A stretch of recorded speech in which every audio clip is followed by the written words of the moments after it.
This transmission is balanced.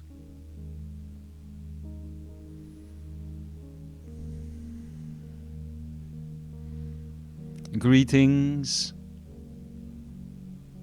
to one and all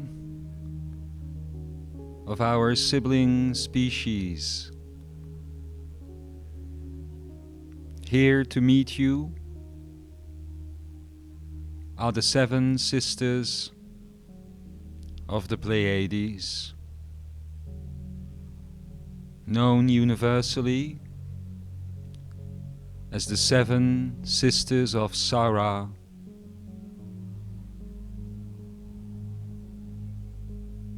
and the 7 infinities of grateful truth. As we join you here today at this, the first gateway on the Vabada path, it is wonderful to announce that all 7 of us are sharing our voice with you again today. Unlike our first 2 pieces in this trilogy on the concepts of white space and black time, as well as gravity and electricity, as discussed last time. These 2 earlier pieces were presented mainly by 2 of us, while the rest of us lended our presence and energy to it. Those 2 you know as Satya and Electra.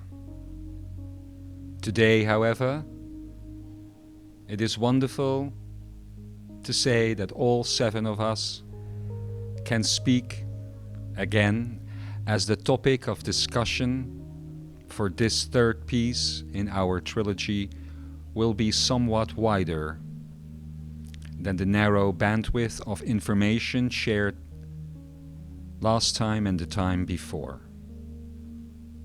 Also, therefore, it will be less dull, less boring, and way more entertaining. Apologies, that was our sister Hermes. 6 of us will speak today.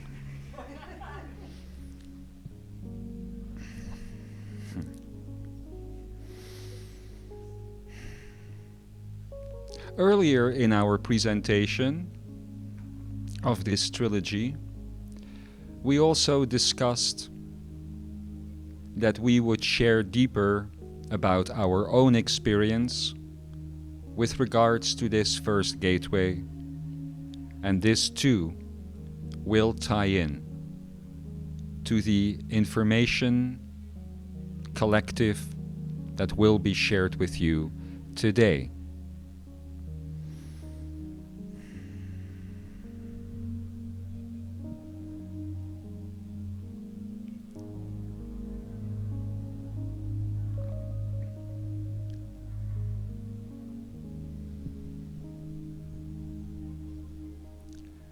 As it has been announced, the main topic of today's conversation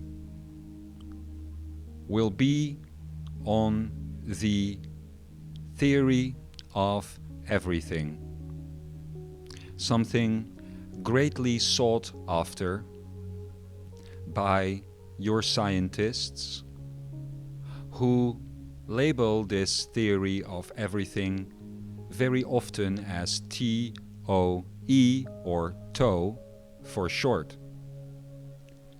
And because we will be sharing our own experience as to how we came to this theory of everything, we will label today's piece how we hit our toe. Again, only 6 speak, but unfortunately 7 determined the title. And there is no going back once a decision of such grave nature has been made. You see, whereas your scientific exploration here still considers this theory aloof and hard to pin down precisely, in the evolution of our species, this happened significantly differently.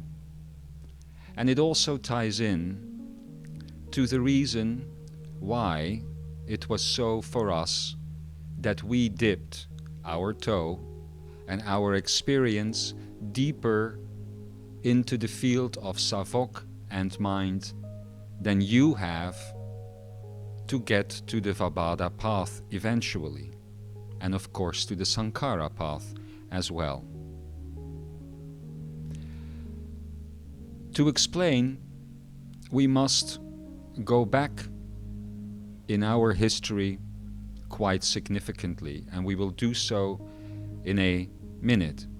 Before we do, however, we wish to address briefly and quickly the concerns amongst some of you globally who are working with this material regarding a certain amount of impatience that some may feel with regards to the journey through these gateways. And of course we do understand that some are drumming their fingers, wondering when we will finally be done with form and shape, and will continue onward into the 2nd, 3rd, 4th, 5th, and 6th gateway. Again, we do understand this impatience, but we would like to say to those that experience it that there is no reason not to explore and venture forward on your own if you feel ready to do so. If you feel that you are in balance in the expression of form versus the expression of shape, and are being drawn to the 2nd gateway, namely the one of time, then it is natural for an explorer such as yourself to not hold back and to allow oneself to venture forward indeed. However, it must be noted that without guidance, venturing forward can come with a certain amount of chaos, which, however, if your impatience calls for it, you must trust that you will be ready to handle such. However, for those that feel this impatience but are not feeling ready to venture forward on their own into the 2nd gateway, we say, use it. Take it, claim it, and use it. Take the energy of this impatience that you feel and convert it into expression and progression and manifestation on your path. Become a vocal, outspoken, and expressive part of the human community and share with many, if not all, this truth. Doing so, you will feel this impatience settling, a sense of calm returning to you, and the balance that is required indeed, therefore, to continue the journey through these gateways. So, as to go into our history, we must then go back to a time where our multi-planetary collective was not yet a collective. and most of our individual species, known collectively as the Pleiades, had not contacted each other or heard of each other yet. It is the time that you, as a solar system, currently find yourselves in. The time of early space travel. Significant difference, however, between your time now of early space travel and exploration versus ours is the difference in our planetary makeup. In other words, where you here have an abundance of fossil fuels and the like, and you came up with the idea of building the type of rockets that you started building as early as the 30s, 40s, 50s, but especially 60s and later. We and our planetary makeups did not have the use of these fossil fuels. And as such, our early scientists began exploring instead the concept of plasma. And ultimately, it was plasma rockets and engines that were created to take several separately of the Pleiadian species into space. Now, we did not expect this at the time, and nor would your scientists probably expect this. But something very interesting occurs when working with plasma at high levels of heat and intensity. Interestingly, at your current state of evolution of space exploration and space travel, you are now at the beginning of exploring plasma engines. The likes of Elon Musk and several other companies, but especially that first one, is thoroughly, although rather secretively, sorry for that, working on a type of plasma engine that will move you away from the use of fossil fuels. The woke community should think this wonderful of Elon. However, what some of your scientists, such as Cash being one of them, knows very well, but not known commonly in the mainstream, is that the use of plasma, as you intensify pressure, heat, energy on it, will, as some say, open up the plasma. And so it happened for us. As our species ventured into space with the intent, such as your own, to explore the solar systems, the galaxies, and the like, we very quickly discovered that when working with plasma, you can only go so far in space. So far meaning you can use these types of engines, the likes that you are beginning to use now, to travel in space to the various planets of the solar system that you find yourself in. But as we have explained previously, the solar system, the galaxy, and the universe itself really are the same thing. Much like you have your expression of the Akene and the Creator Self, and then the expression of your body, and then the expression of your surrounding reality and world, so does the expression of the solar system have the galaxy as its surrounding reality and the universe as its total expression of Lavat, in other words. This means that indeed, using these types of engines, you can travel through space, through the solar system. But as we very quickly in our day discovered, once you progress beyond the boundaries of the solar systems from which your consciousness hails, you no longer travel through space.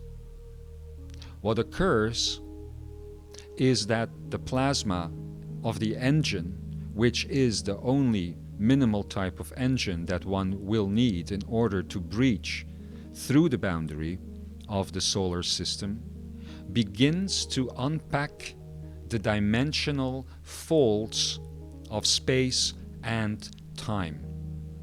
And this means, therefore, that as soon as you reach outside of the solar system, you will begin to travel through dimension, and not merely through the single dimension of space in which your expression of reality within the solar system takes place. But not only that, you will not merely begin to travel through dimension, but you will travel through them very specifically. You will, in fact, begin to travel through the interdimensional nature of the expression of your own species. In other words, through the alternative realities of both the past and the future, as well as the now time of your species. There is no possibility in the makeup of these Echuraias to leave your solar system and to travel through your galaxies to other solar systems and other galaxies without realizing that those journeys are journeys to alternative expressions of your own species, and that you will find yourself time and time again reaching your own solar system in an alternative version of events than the one that you left. That is essentially space travel. And as we developed these techniques much earlier than you did in your evolution, we were very unprepared indeed for the outcome that we just described. And before you know it, initial contacts of meeting ourselves, our own species, in other timelines and other realities, alternative realities of itself, first a pleasure, very quickly became a nightmare, as most of the meetings we had were with warlike, intent on conquering type expressions, deeper in Savok than we were. And before you know it, our species was involved in an interdimensional conflict with itself. Now, this caused for the likes of us, our normal lives, like the ones that you are living, to very quickly come to an end, and for us to step up into the protection of our homeworld and the survival of our species. Quite a warlike environment was born out of that. But from the perspective of the scientists, as this all took place, great discoveries about the nature of reality were also made. Due to us discovering that which you would naturally discover once you as consciousness, not your machines, but you as consciousness, begin to leave the boundaries of your solar system, you too would discover these same things that we now speak of. But as our scientists figured out what was happening, they also, by the understanding of this very early on in our scientific evolution, came to understand the theory of everything. And this is the main topic, of course, of that which we wish to address today.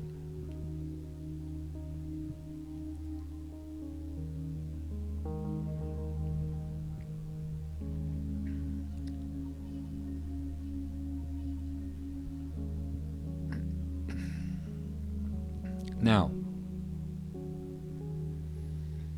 we understand that for many of you, our recent explanations and tuitions have been rather complex to follow. We have stated that this is due to the descriptive nature of language that we are using. And we have also stated that ultimately, the basic concept of everything we are saying here is rather simple. And it comes down to the simple understanding that everything that you see, every piece of matter and energy that you see around you, the particles that make up your bodies, the particles that make up your tables, and everything else around you, all at heart have a microscopic black hole, much like the black holes that you see in your deep space. Now you must therefore imagine that you are continuously looking at the surface of a black hole. The event horizon between what is outside of this black hole dimension and inside of this black hole dimension. That boundary essentially is the boundary between your outside world and your inside world. And we don't mean your physical inside world, obviously. Once you understand this, then you truly understand the separation between the world of form and the world of shape inside. And at that point, it becomes rather easy to tie that knowledge to the knowledge presented by Imzaia and others at the very start of this Creator Manifest with regards to infinometry. In the world of shape, where there is no such thing as matter, vibration, and energy, which is very close to your expression of homeworld as a creator being, there is no such thing as a virtual particle. If you remember, you have been told that in homeworld, to enter these Echarias, you create infinity symbols the way you know them. You have been told you push your consciousness through these, and you have been told that on the other side of them, in this world of form, these infinity signs, these infinometries, present as black holes. and that with metaphysical eyes, the center of an infinometry would be the black hole. And therefore, with metaphysical eyes, you would see the vastness of the movement of the infinometry that is effectively representing itself here in the world of form only by its very own heart, which is the black hole itself. Now, if you remember this schematic from back in November, then you will remember that you have been told that the building blocks of reality with which everything is woven in English can be described as the energies known as love, joy, freedom, truth, life, gratitude, grace, and well-being. We will refrain from using the Dalin names for a moment so as to not complicate matters. These building blocks are real particles of creation, not geometries, but infinometries. They are real in the home world, and they are virtual here in the world of form. And we will explain that in a minute. If you remember Imzaia and others speaking about permutations of permanence, then you will remember that outside of time and space, therefore, as you now know, in the world of shape, a constant permutation, a sort of calculation, if you will, is happening between these 8 permanent states of reality creation, these 8 building blocks,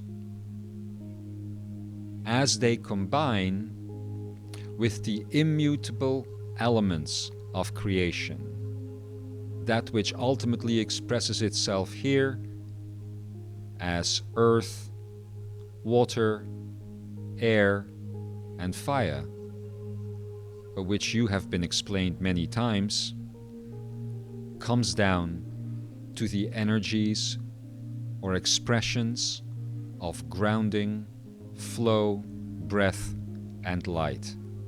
Those in combination, in permutation, cycling with the permanent states of love, joy, freedom, are literally building blocks, particles, with which reality in homeworld is created. Much like these infinometries are created by using those same permutations. You have been explained how these permutations flow through your system, up and down and up, constantly. You could even go as far as to say that that constant flow of parana in and sankhara out is essentially what is the soul of the human body. Your very core and essence, the lifeblood of the Creator itself. As these particles, which are real and not virtual, come into this reality for you to experience, they pass through, as you have been explained, the Lin point. As they pass through the Lin point, a weaving of sort happens. A weaving of sorts to generate the ideas of geometry that you know today. And those are projected onto a flat, two-dimensional surface, which could be considered an event horizon, which we have called the field of Lavat. And as the particles, now in a geometrical state, pass through that event horizon from the world of shape behind you into the world of shape, world of form in front of you, something very interesting happens. If you understand that in the weaving of the permutations of the permanent states and the immutable elements, particles are formed which end up having the immutable elements at their heart, at their core. In other words, particles such as the things that you think of as photons and atoms and the like, but not with a black hole at the center, but filled with light. Light which in itself is composed by the energies of, or the elements of grounding, flow, breath, and light itself.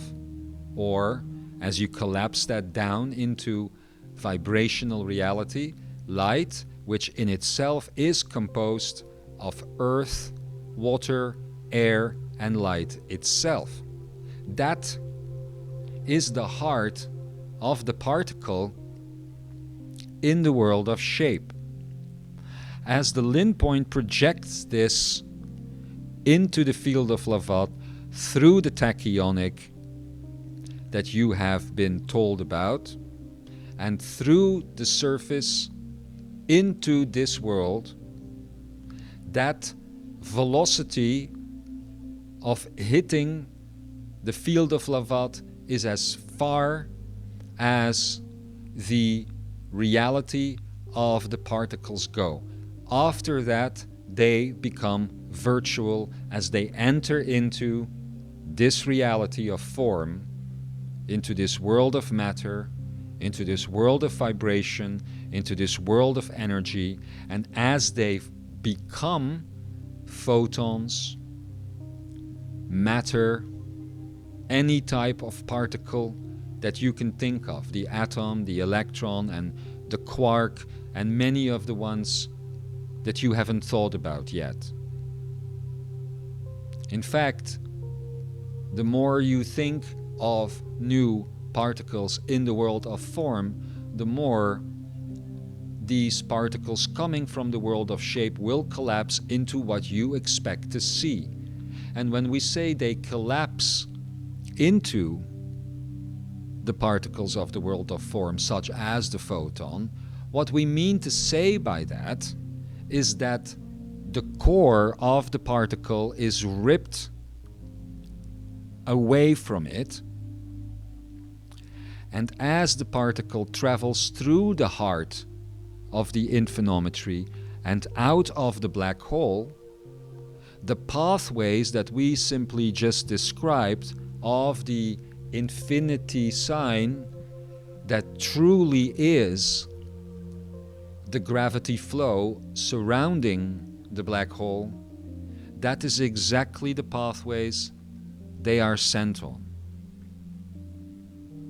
Coming out of the black hole, the permutated particle now splits its core off of itself and shoots it in one direction into the universe, whereas the rest of the particle, now with at its heart merely a black hole, goes the other direction. Each on their own pathway, in a sort of boomerang effect, to eventually come back on both sides at the same time, the particle itself and the core to meet again and return to the world of shape. In splitting the particle from its core, in your reality of form, the concept of light, the concept of gravity, and those types of forces is born. We have explained this to you last time we spoke. And the entire time that particular split up particle exists here in this world of form, its core, which could express as light, which could express as gravity and the like, and the particle itself are quantum entangled the entire time. Both are on their trajectories on the way back to the center of the black hole. And that quantum entanglement between the particle and the center of the particle, depending on how the particle's center collapses into matter, if it, for instance, collapses into light, it will generate electricity as part of its quantum entanglement. If it collapses into grounding, it will generate gravity and the like. Now,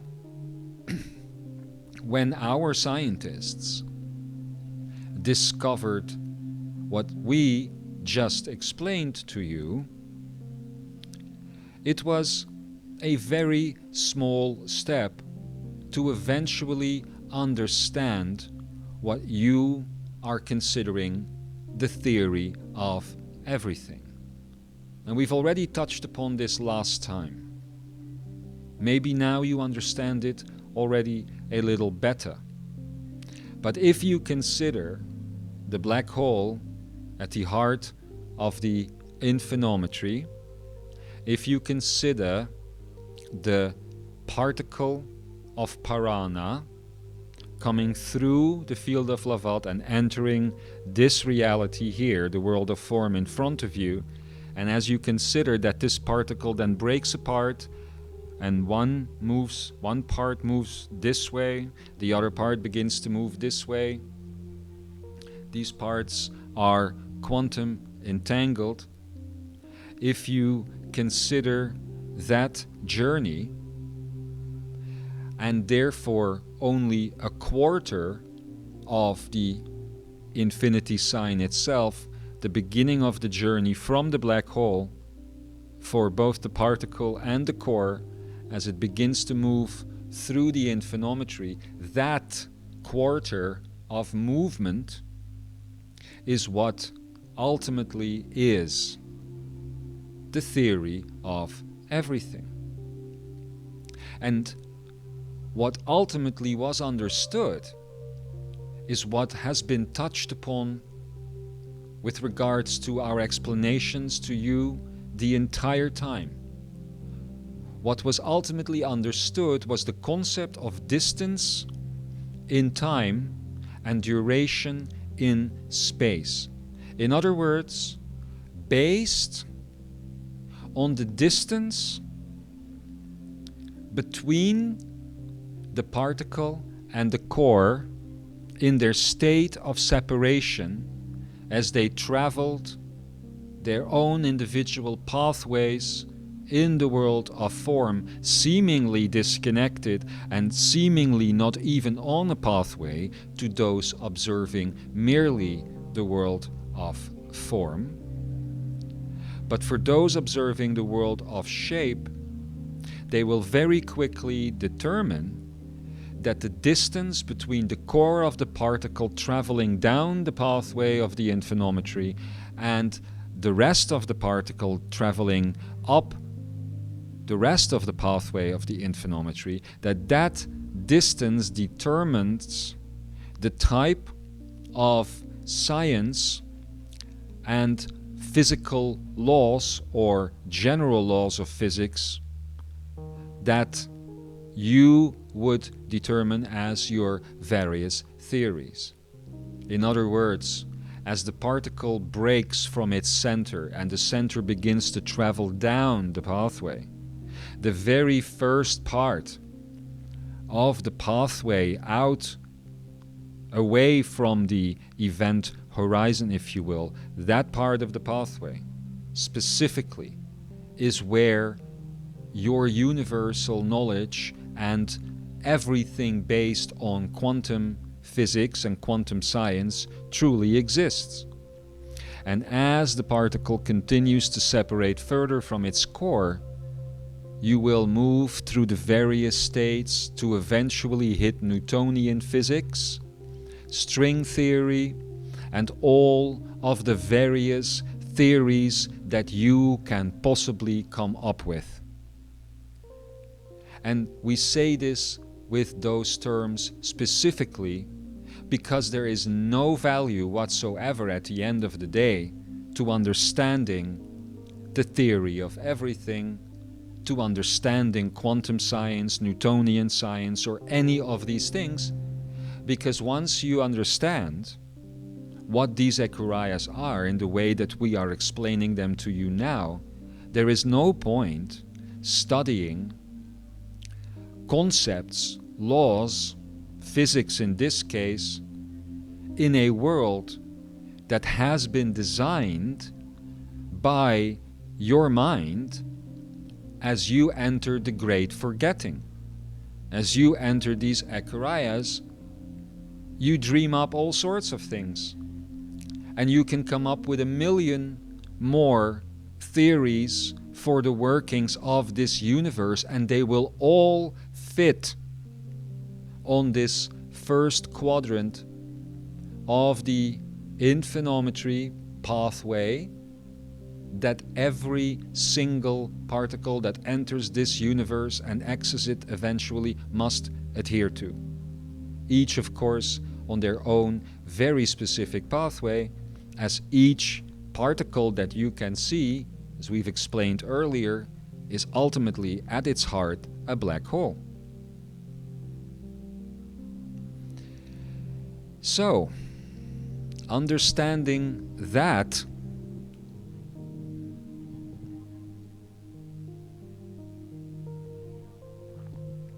very quickly led our scientists, now an ancient term in our cultures for reasons that will become obvious in a second, to understand, it led our scientists to understand that it was not merely the theories that they had come up with previously as to how the universe might work and as to how everything might function that needed to be included in this concept of a unifying theory of everything. And this is perhaps the most important message that we wish to address towards your scientists that are looking for the same thing. Namely, you are making a grave mistake in your logic. You cannot be looking for a theory of everything and then not include everything in your theory. Think about it. For years, decades, you've been looking for this theory, and what you are looking for is how to make all the different parts of science, all the different theories, all the different concepts work together. And some of you are even bold enough to include in that the study of biology and a lot of other things that many scientists would not consider part of such a theory. But it goes much further than that. One must include in a theory of everything all of the metaphysical studies as well. One must include the study of the mind, the study of consciousness, the study of the paranormal, and all of the things that science currently rejects. One must include religion. Yes, for that is too something that you are inventing here as a theory. One must include, on top of that, the system of thought itself, and not only that, but also all things that that system produces, which means every single thought ever thought in the history of your mankind, or humankind, rather. All of that still only placed on this one curve down and up the pathway of infinometry that every particle must follow. And all of it based on the distance in time and the duration in space between the particle and its center, its core, made of the immutable elements, as it becomes virtual and separate from itself and is on the inevitable path of infinometry through the world of form, to ultimately be pulled back and out. That pathway is inevitable for everything in these universes. For all that is pushed into and expressed into an Echariah must, by the law and nature of an Echariah, revert back and out of it. So that essentially is your theory of everything. And it is how we hit our toe. You are doing it in a different way. You started with your space exploration, using your fossil fuels rather than the plasma inventions that you are coming to now. We did not have that first step. So you developed a theory of space which was immediately very different to ours, although you are standing on the verge of having that theory significantly adapted. Of course, it also explains how every single visitation, sighting, contact, any type of alien life, and all of those things that you have eventually explored as you looked out into your space is ultimately what we are saying, is ultimately an alternative version of human consciousness evolving in this particular solar system.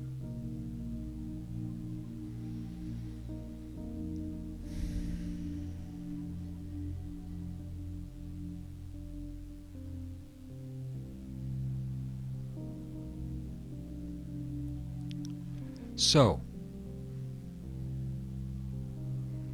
if you understand this, then you also understand the nature of this first gateway. It is a significant gateway, particularly because of the things we now shared.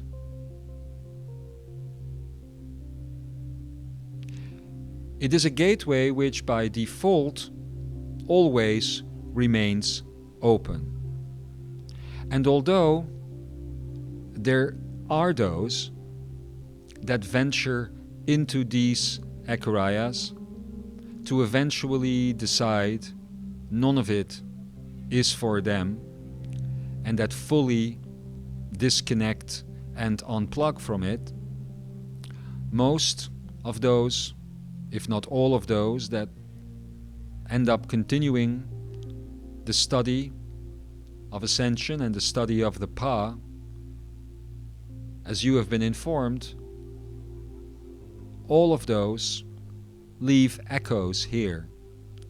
Echoes of their own seeds of creation, impressions of their own expressions of personality, particularly those on the pathway to ascension, those personalities, and remain in contact with those inside of these echarias. Yet, the gateway is significant not because it cannot be crossed back and forth all the time, but because of that fact. In introducing you to the concept of the world of form versus the world of shape, and in guiding you through this first gateway, some, in fear, have mistakenly considered that they must make a choice between one world or the other. And this is not so. It is a significant gateway because as one passes it, one takes everything that one is with one, but one leaves behind everything that one is not, ready at any time to be reactivated, stepped back into, without any significant passage of time or space having been experienced within the world of form. Meanwhile, you as the being, you as the consciousness, might have ventured in the world of shape for months before returning without any significant, if any, passage of time. Learning, therefore, how to use this gateway is optimal with regards to the continuation of the journey through the other gateways. You are going to have to learn, and want to learn, to be in multiple worlds at once. So it was for us, as we, challenged by the wars against the interdimensional versions of ourselves that we spoke of, each independently, all 7 of us, in our various cultures, on our various planets, made contact with each other for the first time. How did we hit our toe? The 7 of us are what once were called the scientists that discovered what we just shared with you here today. But we did not discover it theoretically, and we certainly did not discover it merely by scientific experimentation. And for the lack of a better word, we could not have discovered it without the inclusion of everything that we have now spoken about that reaches far beyond the boundaries of science. We hit our toe when we, independently, all 7 of us, experienced what we are talking about, experienced the very core of us, of our being, of our expression, as the heart of this black hole that we described, here and here and here. And when we did, and we began to discover the movement of these particles as they broke their core away from them as they moved through our own systems, began to tie everything together. And as each of us independently, never having met, never having heard of each other's worlds, or even of the possibilities thereof, ended up in the state that we are now describing, we made contact. And from that moment forth, we began visiting each other, and we became the Seven Sisters. This is how it went for us. You are now about to take the same steps on this journey.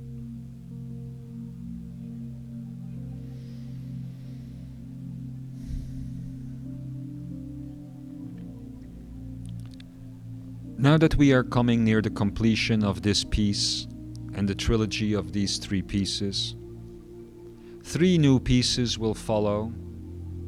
The first one by the heart of the beloved Yeshua in the next few days, and 2 more by 2 other beings after that, who will venture deep into their personal experiences with everything we have said in this trilogy and everything Ra has said in their latest trilogy before that, and everything said about the surface and those sorts of things of reality in the trilogy before that.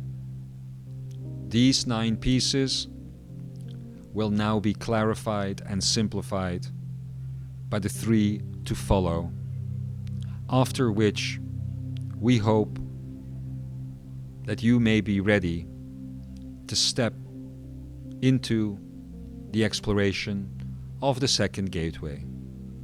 But whether that will be so, or whether deeper exploration will be required, will be dependent on you and on what you discover for yourselves.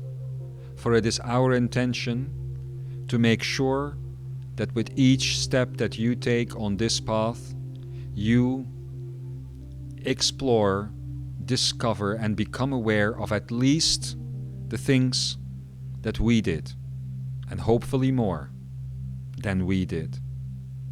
Either through your own exploration of the things that we say in the times between us saying them, or if we see and explore that certain things have been missed, then in these attempts of adding descriptive language to the experiential journey. Do not forget what we said recently about the beneficial effect of diving deep into the energy of these presentations, both on the descriptive layer and deep, deep below the surface. You will be welcomed by our hearts each time. You will never get lost, and we will always keep you safe while doing so. Beloveds, we are the 7 sisters of grateful truth, and we stand with you in unity, in reciprocity, and in oneness, always. May you, us, and all beings continue to rejoice in the magnificence and the mystery that is the infinity, known as the one great divine Creator, the path that together we are all on. We will see you again several transmissions down the road, but in the meantime we will watch over all things that you do, the things that you will make and decide not to make, the steps that you will decide to take and not to take. And our conclusion will be one of love and pride each time. Our beloved siblings, take these next steps well, and we will see you right over there. Ohami to all beings.